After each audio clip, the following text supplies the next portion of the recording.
God of masses Nandamuri Balakrishna హీరోగా నటించిన cinema Aditya 369. ప్రసిద్ధ దర్శకుడు సింగీతం శ్రీనివాసరావు దర్శకత్వం వహించగా గాన గంధర్వుడు ఎస్పి బాలసుబ్రహ్మణ్యం సమర్పణలో శ్రీదేవి మూవీస్ సంస్థ నిర్మించిన చిత్రమిది. విమర్శకుల ప్రశంసలతో పాటు ప్రేక్షకుల మన్ననలు అందుకున్న ఈ చిత్రాన్ని ఏప్రిల్ 11న గ్రాండ్ రీ-రిలీజ్ చేస్తున్నారు. ఆదిత్య 369 రీ-రిలీజ్ సందర్భంగా శ్రీదేవి మూవీస్ అధినేత శివలెంక కృష్ణప్రసాద్ ఆదిత్య 369 సినిమా గురించి మాట్లాడారు. ఈ చిత్రాన్ని 4Kలో డిజిటలైజ్ చేశాం, సౌండ్ కూడా 5.1 క్వాలిటీలోకి కన్వర్ట్ చేశామని, ప్రసాద్స్ డిజిటల్ టీం 6 నెలల పాటు శ్రమించి చక్కటి అవుట్పుట్ ఇచ్చిందని అన్నారు. 34 ఏళ్ల క్రితం జూలై 18, 1991న విడుదలైన ఈ సినిమాకు ప్రేక్షకుల్లో ఇప్పటికీ ఎంతో క్రేజ్ ఉంది. రీ-రిలీజ్ చేస్తామని అనౌన్స్ చేయగానే ఎంతో మంది విడుదల తేదీ కోసం ఆసక్తిని కనబరిచారని చెప్పుకొచ్చారు. అప్పట్లో ఆదిత్య 369 చాలా అడ్వాన్స్ సినిమా, ఇప్పటి ట్రెండ్కి కూడా కనెక్ట్ అయ్యే సినిమా. ఆదిత్య 369 చిత్రాన్ని తాను నిర్మించడానికి తనకెంతో సహకరించిన ఎస్పి బాలసుబ్రహ్మణ్యం గారికి జీవితాంతం రుణపడి ఉంటానని అన్నారు.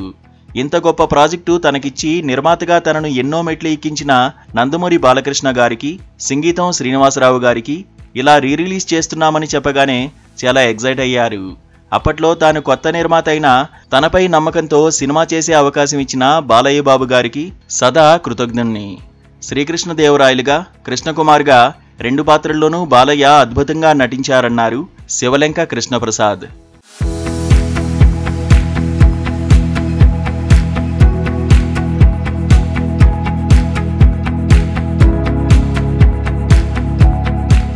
అంతేకాకుండా కథకుడిగా, దర్శకుడిగా సింగీతం శ్రీనివాసరావు గారు అద్భుతమైన ప్రతిభ కనబరిచిన చిత్రం ఆదిత్య 369.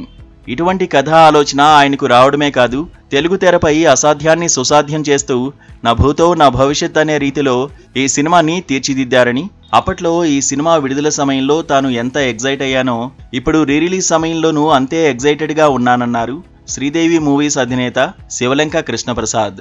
ఇళయరాజా గారి సంగీతం, జంధ్యాల గారి మాటలు, 3 సినిమాటోగ్రాఫర్లు పిసి శ్రీరామ్, విఎస్ఆర్ స్వామి, కబీర్లాల్ ఛాయాగ్రహణం ఈ సినిమాని ఎప్పటికీ గుర్తుండిపోయేలా చేశాయి.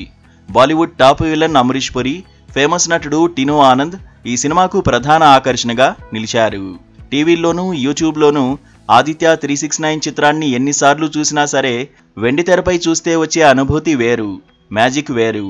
దీనికి తోడు ఇప్పుడు డిజిటల్గా చేసిన సాంకేతిక హంగులు ఆదిత్య 369 సినిమాని మరింత అద్భుతంగా మార్చాయని, ఈ చిత్రాన్ని ప్రపంచవ్యాప్తంగా ఏప్రిల్ 11న గ్రాండ్ రీ-రిలీజ్ చేస్తున్నామన్నారు శివలెంక కృష్ణప్రసాద్.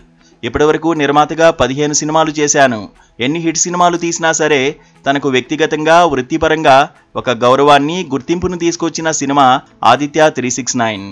అలాగే తమ సంస్థ శ్రీదేవి మూవీస్ పేరును చరిత్రలో నిలిచిపోయేలా చేసిన చిత్రం ఆదిత్య 369 సినిమా అని చెప్పుకొచ్చారు శివలెంక కృష్ణప్రసాద్.